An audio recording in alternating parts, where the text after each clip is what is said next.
So one of the keys to a good recovery and one of the really fundamental parts of the post-transplant process is the care provider or care providers that are helping through this window post-transplant.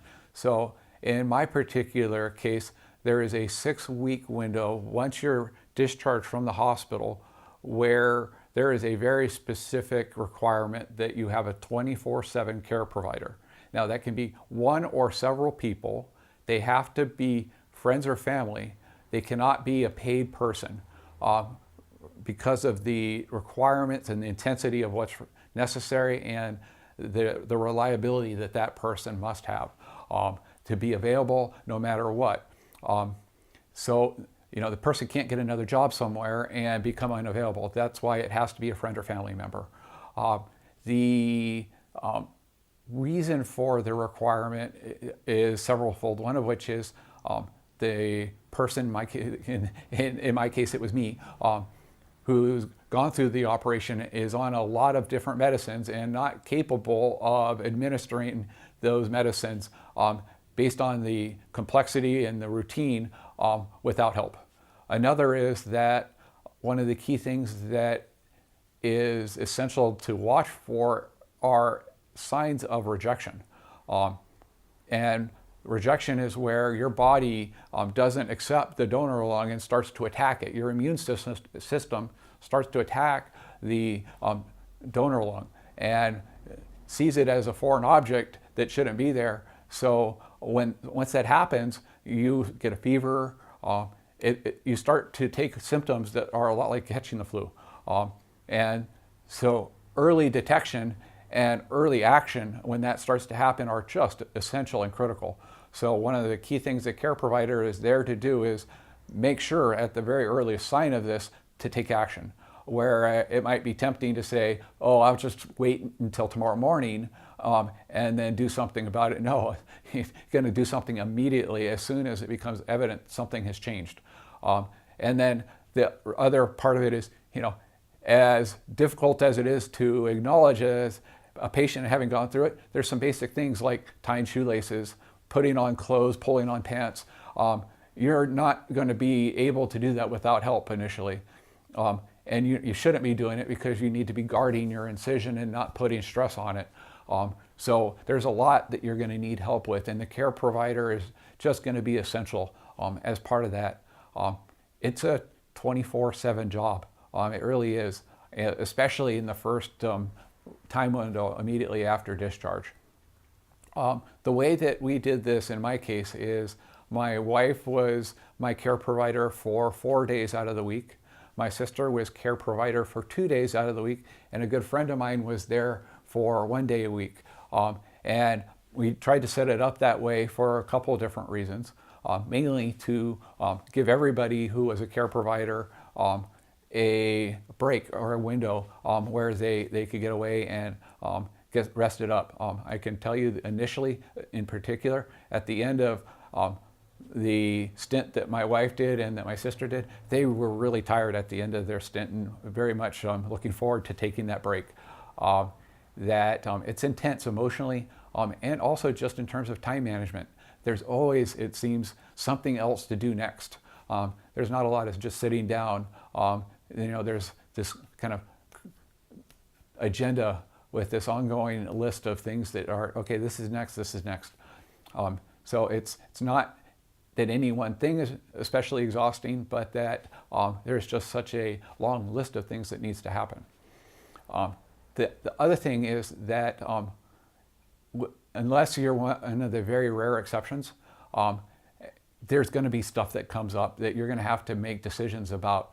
There are going to be a lot of side effects of the different medications, and you're going to go through different stages of those side effects, and you're going to have things that come up that require you to kind of think and ask, does this fit the list of things that I'm supposed to call into the hospital about?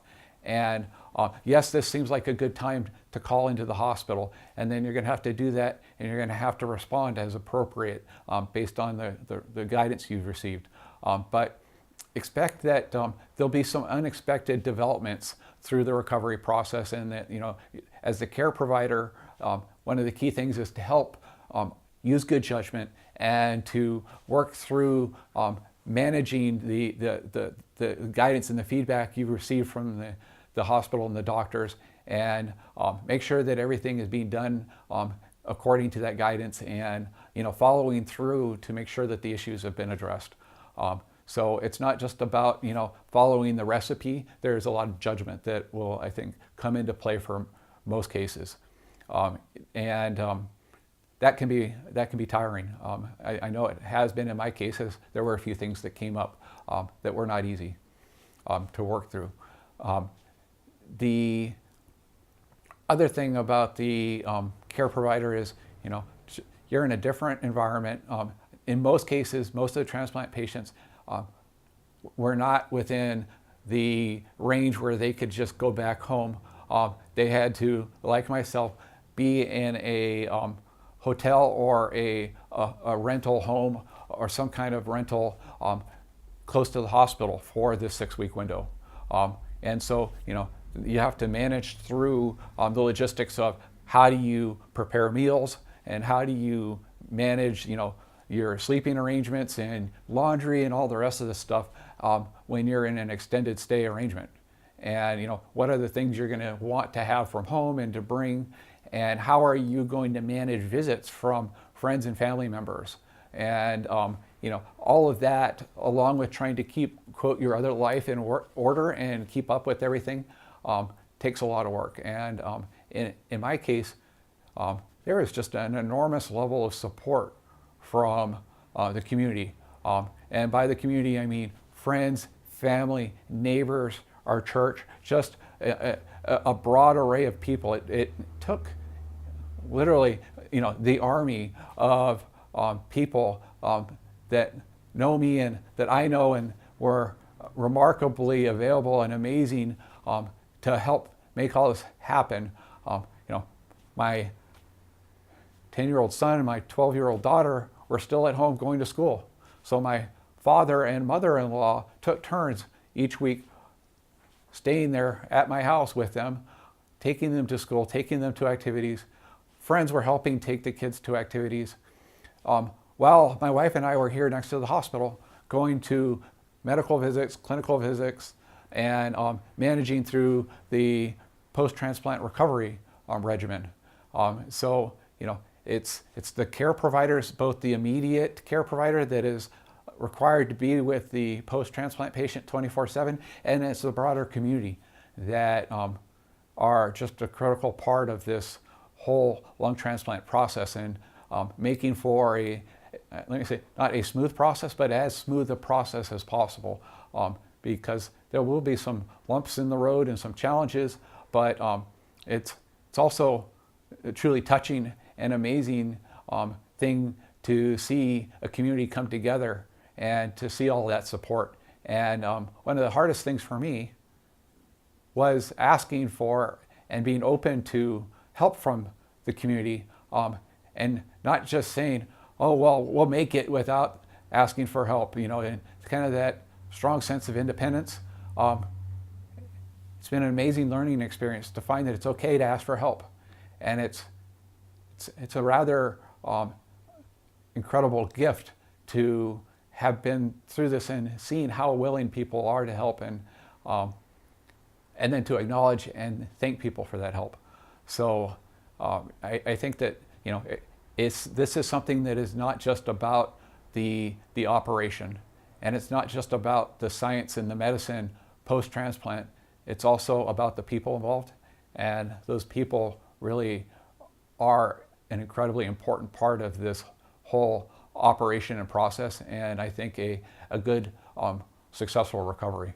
And I will at the same time acknowledge that not everybody has the same level of infrastructure and support system. Some people have to be much further away from home and live hundreds of miles away from a transplant center. There are some cases where I've seen a single care provider handle everything 24/7 and just take on an incredible level and just do incredible things. And people rise to the occasion. I've seen it, and do great work. So it's not that the only way through it is to have a huge network and community, but it helps enormously. And it also helps to have someone who's just incredibly caring and giving there. But it is ultimately necessary to have help, and that is ultimately just a critical part of the process.